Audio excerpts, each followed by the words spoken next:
रमा एकादशी व्रत कथा। धर्मराज युधिष्ठिर कहने लगे कि हे भगवान, कार्तिक कृष्ण एकादशी का क्या नाम है? इसकी विधि क्या है? इसके करने से क्या फल मिलता है? सो आप विस्तार पूर्वक बताएं। भगवान श्री कृष्ण बोले कि कार्तिक कृष्ण पक्ष की एकादशी का नाम रमा एकादशी है। यह बड़े बड़े पापों को नाश करने वाली है।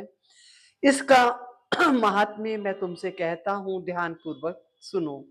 हे राजन, प्राचीन काल में मुचुकुंद नाम का एक राजा था। उसकी इंद्र के साथ मित्रता थी और साथ ही यम, कुबेर, वरुण और विभीषण भी उसके मित्र थे। यह राजा बड़ा धर्मात्मा, विष्णु भक्त और न्याय के साथ राज्य करने वाला था। उस राजा की एक कन्या थी जिसका नाम चंद्रभागा था। उस कन्या का विवाह चंद्रसेन के पुत्र शोभन के साथ हुआ था।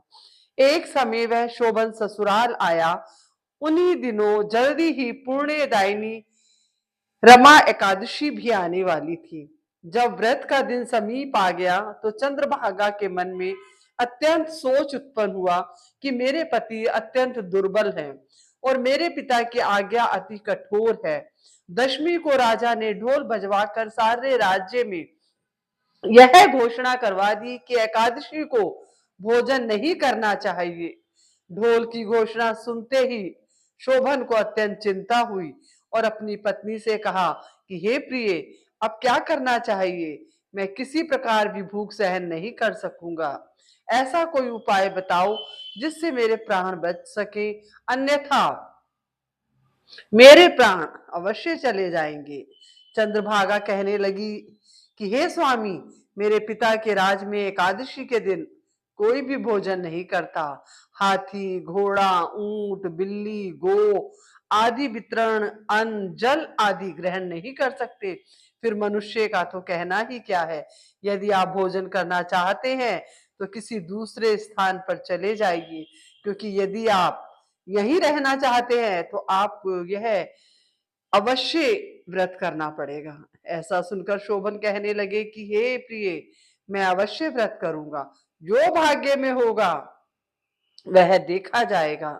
धर्मराज युधिष्ठिर द्वारा कार्तिक कृष्ण एकादशी का नाम, इसकी विधि, उसका फल कैसे मिलता है, यह विस्तार पूर्वक बताइए।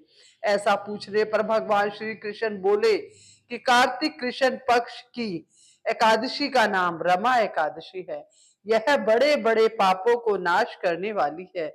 इस प्रकार से विचार कर शोभन ने व्रत रख लिया और वह भूख व प्यास से अत्यंत पीड़ित होने लगा। जब सूर्य नारायण अस्त हो गए और रात्रि को जागरण का समय आया, जो वैष्णवों को अत्यंत हर्ष देने वाला था, परंतु शोभन के लिए अत्यंत दुखदायी हुआ। प्रातः काल होते ही शोभन के प्राण निकल गए। तब राजा ने सुगंधित काष्ठ से उसका दाह संस्कार करवाया, परंतु चंद्रभागा ने अपने पिता की आज्ञा से अपने शरीर को दग्ध नहीं किया और शोभन की अंत्येष्टि क्रिया के बाद अपने पिता के ही घर में रहने लगी। रमा एकादशी के प्रभाव से शोभन को मंद्राचल पर्वत पर धन धान्य से युक्त तथा शत्रुओं से रहित एक सुंदर देवपुर प्राप्त हुआ।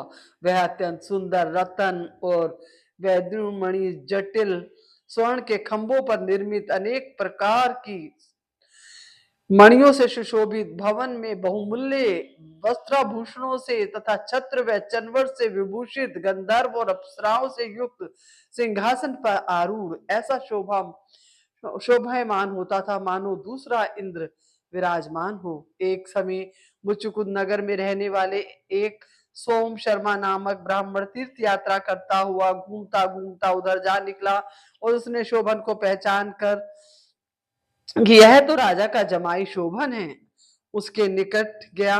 शोभन भी उसे पहचान कर अपने आसन से उठकर उसके पास आया और प्रणाम आदि करके कुशल प्रश्न पूछा। ब्राह्मण ने कहा कि राजा मुचुकुंद और आपकी पत्नी कुशल से हैं, नगर में भी सब कुशल से हैं, परंतु हे राजन, हमें आश्चर्य हो रहा है। आप अपना वृत्तांत कहिए कि ऐसा सुंदर नगर जो ना कभी देखा ना सुना, ये आपको प्राप्त कैसे हो गया?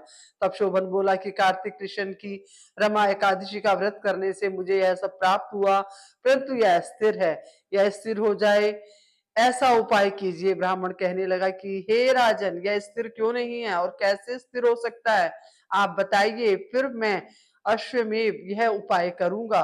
मेरी इस बात को आप मिथ्या न समझिए।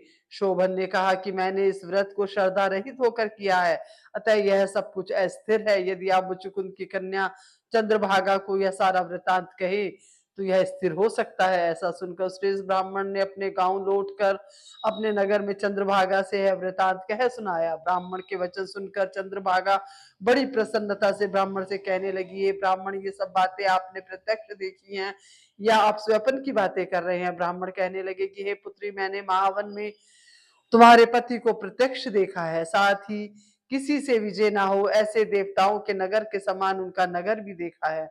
उन्होंने यह भी कहा है यह स्थिर नहीं है, जिस प्रकार वह स्थिर रह सके सो ऐसा कोई उपाय चाहिए। चंद्रभागा कहने लगी, हे विप्र, तुम मुझे वहां ले चलो, मुझे पतिदेव के दर्शन की तीव्र लालसा है। मैं अपने किए हुए पुण्य से उस नगर को स्थिर बना दूंगी। आप ऐसा कार्य कीजिए जिससे उनका हमारा संयोग हो, क्योंकि वियोगी को मिला देना महापुण्य है। सोम शर्मा यह बात जानकर चंद्रभागा को लेकर मंदराचल पर्वत के समीप महादेव ऋषि के आश्रम पर गया। वामदेव जी ने सारी बात सुनकर वेद मंत्रों के उच्चारण से चंद्रभागा का अभिषेक कर दिया। तब ऋषि के मंत्र के प्रभाव से एकादशी के व्रत से चंद्रभागा का शरीर दिव्य हो गया और वह दिव्य गति को प्राप्त हुई। इसके बाद बड़ी प्रसन्नता के साथ अपने पति के निकट गई। अपनी प्रिय पत्नी को आते देखकर शोभन अति प्रसन्न हुआ और उसे बुलाकर अपनी बाईं तरफ बिठा दिया। चंद्रभागा कहने लगी, हे प्राणनाथ, आप मेरे पुण्य को ग्रहण कीजिए। अपने पिता के घर जब मैं 8 वर्ष की थी, तब से ही मैं विधि पूर्वक एकादशी के व्रत को श्रद्धा पूर्वक करती आ रही हूँ। इस पुण्य के प्रताप से आपका यह नगर स्थिर हो जाएगा तथा समस्त कर्मों से युक्त होकर प्रलय के अंत तक रहेगा।